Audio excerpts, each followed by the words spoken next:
સુરતમાં હીરા ઉદ્યોગની મંદીને લઈ કલેક્ટર સાથે ડાયમંડ ઉદ્યોગકારોની બેઠક, મહત્વના મુદ્દાઓ પર ચર્ચા.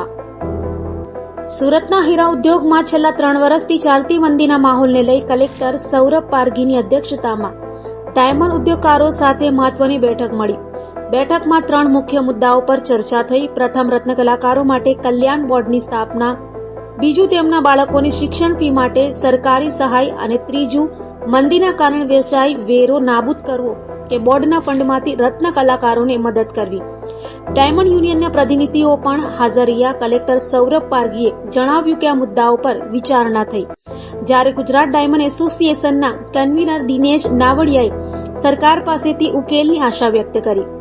આ બેઠકમાં ઉદ્યોગની સમસ્યાઓ અને રત્ન કલાકારોના હિતોને ધ્યાનમાં રાખી ચર્ચા થઈ, જેનો અહેવાલ ટૂંક સમયમાં સરકારને સોંપાશે. હીરા ઉદ્યોગની આ મંદીથી લાખો કારીગરો પ્રભાવિત થયા છે અને સરકારી હસ્તક્ષેપની રાહ જોવાઈ રહી છે.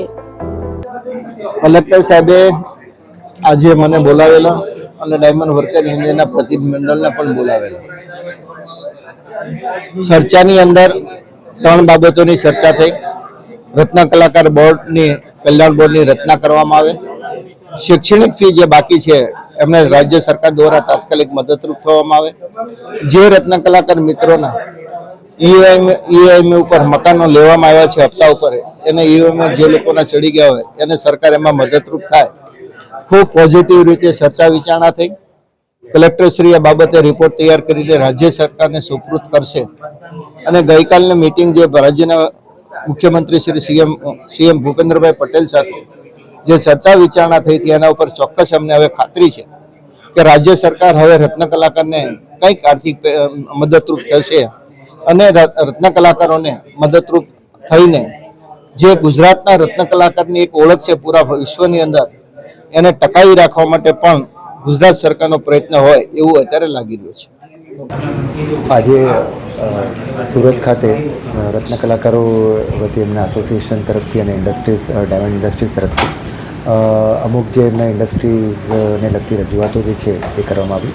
ગઈકાલે માનનીય મુખ્યમંત્રી શ્રી સમક્ષ પણ બધી રજૂઆત કરવામાં આવી છે અને રાજ્ય સરકાર ખૂબ જ પ્રશ્નોને લઈને સેન્સિટિવ પણ છે અને આજે જેટલી પણ રજૂઆતો થઈ છે એ અમે સરકારશ્રીમાં પહોંચાડશું અને સરકાર તરફથી આમાં યોગ્ય નક્કર પગલાં લેવામાં આવશે. સર, કયા મુદ્દાઓને લઈને ચર્ચા થઈ?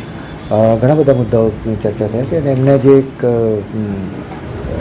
અત્યારે જે ડાયમંડમાં જે પરિસ્થિતિ છે અને રત્ન કલાકારોને જે એમના કહેવા મુજબ એમની જે પીડાઓ છે એટલે અમને વ્યક્ત કરી છે અને એક યોગ્ય ફોરમ ઉપર જે છે અમે એક રજૂઆતો પહોંચાડશું અને રાજ્ય સરકાર તરફથી એમાં યોગ્ય નિર્ણય લેવામાં આવશે. સર, કોને બોલાવવામાં આવ્યા હતા? કઈ સંસ્થાઓને અમે બોલાવ્યા એટલે અમે મીટિંગ કોલ નથી કરી, બટ એમના તરફથી જે રજૂઆતો હતી એટલે એમને સાંભળવામાં આજે આવ્યું છે.